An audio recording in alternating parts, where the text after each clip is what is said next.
বাংলায় এসআইআর এর পক্ষে সব থেকে বেশি সরব বিজেপি, আর সেই বিজেপির নিশানাতেই নির্বাচন কমিশন কটাক্ষ করতে ছাড়ছে না তৃণমূল। इलेक्शन कमीशन का रोल और भी थोड़ा तेज होने चाहिए था। দিল্লিতে জ্ঞানেশ কুমার বসে থাকবেন, উনি জ্ঞানগর্ভ দুটো তিনটে স্টেটমেন্ট দেবেন, আর পশ্চিমবঙ্গের স্থিতি অন্যরকম হবে, এটা হতে পারে না। জ্ঞানেশ কুমারকে আসতে হবে। নির্বাচন কমিশন আরো অ্যাক্টিভ হওয়া দরকার আছে। ভোটের আগে বাংলায় এসআইআর চেয়ে সব থেকে বেশি সুর চড়িয়েছিল বিজেপি। শুরু থেকেই রাজ্যের প্রধান বিরোধী দলের বক্তব্য, আগে এসআইআর, তারপর বিধানসভা ভোট। 1 কোটি নাম এসআইআর এ বাদ যাবে। No SIR, no election. 4 May রাত্রি 12টার মধ্যে যদি পশ্চিমবঙ্গে নতুন মুখ্যমন্ত্রী তার মন্ত্রিমণ্ডল শপথ না নেয়, রাত্রি 12টার পরে কাউকে কিছু করতে হবে না, রাষ্ট্রপতি শাসন হয়ে যাবে। বিহারের পর বাংলাতেও শুরু হয়েছে এসআইআর, অর্থাৎ ভোটার তালিকার নিবিড় সংশোধন। 9 ডিসেম্বর খসড়া তালিকা প্রকাশের কথা। এখন বিজেপির নিশানাতেই নির্বাচন কমিশন।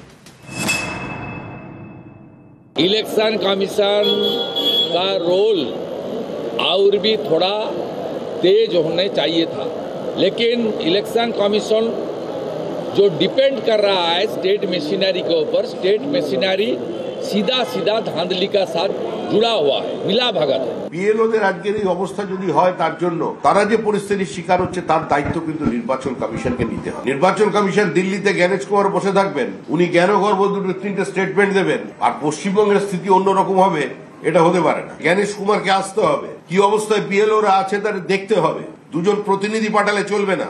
আজকে এই পরিস্থিতির মধ্যে ইলেকশন কমিশনার যদি মনে করেন দিল্লিতে বসে থেকেই আর দু একটা ডেপুটেশন নিয়েই তিনি ওখান থেকে স্যাটেলাইটের মধ্যে দিয়ে পশ্চিমবঙ্গের এই প্রক্রিয়াটাকে কন্ট্রোল করতে পারবেন, ভুল করছেন। তাকে এখানে আসতে হবে।